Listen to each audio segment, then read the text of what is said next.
Hey everyone, it's Peter here. It's been a while since I made a video, and I thought maybe today I'd kind of break away from my social or from my norm, and so break away from Frank Miller because that's really all I've done my two kind of reviews on, and I do an Alan Moore book. So here we have The League of Extraordinary Gentlemen.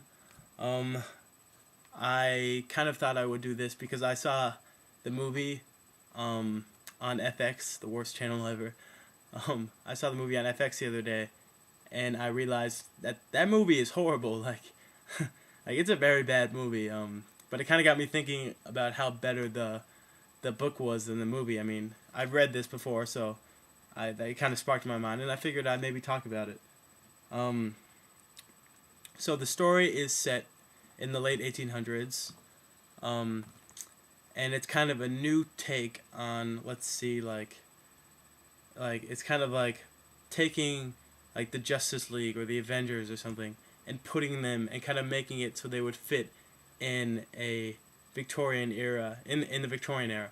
So so Alan Moore takes all these kind of mythical or historical figures that have been famous for kind of actiony things or kind of, scary things like that, and he makes this team called the League of Extraordinary Gentlemen. And I think that the title is very underrated. I think it's very funny and creative, the League of Extraordinary Gentlemen. That's kind of because it's just an old-fashioned way of saying Justice League or like League of Superheroes or something like that. You kind of get this feeling that the actual development of the characters and the relationship between the characters matters more than the actual story. And the story itself is kind of this, winding. It seems really simple at first, but then it kind of, you realize that there's, double O agents and things like that, and the story kind of twists around, and it actually gets very confusing. Like Sherlock Holmes shows up for some reason. I mean, I understand why, but at first when I read it, I was like, what is Sherlock Holmes like? He hasn't been mentioned before, and it just gets kind of confusing. So if you're not the best at kind of following these kind of twisting narratives, then I maybe suggest that you don't, that you might not like it. As for the art, Kevin O'Neill is the artist. He's done some good stuff before. If you've ever seen if you've ever read Martial Law, he was an illustrator on that. I would say that he's not the best artist.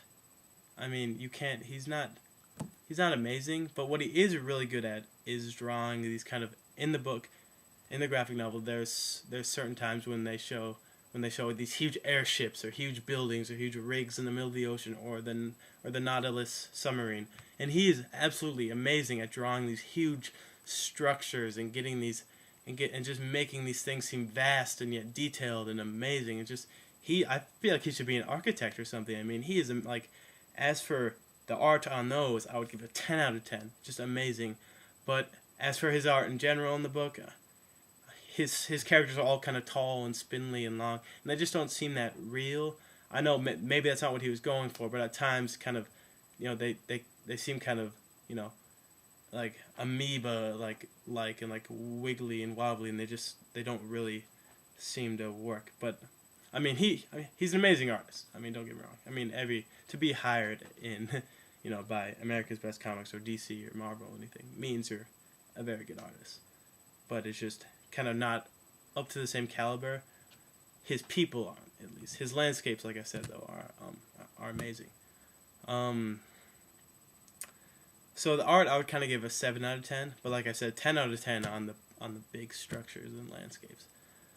So overall, I really suggest that you pick it up if you kind of are interested in kind of a new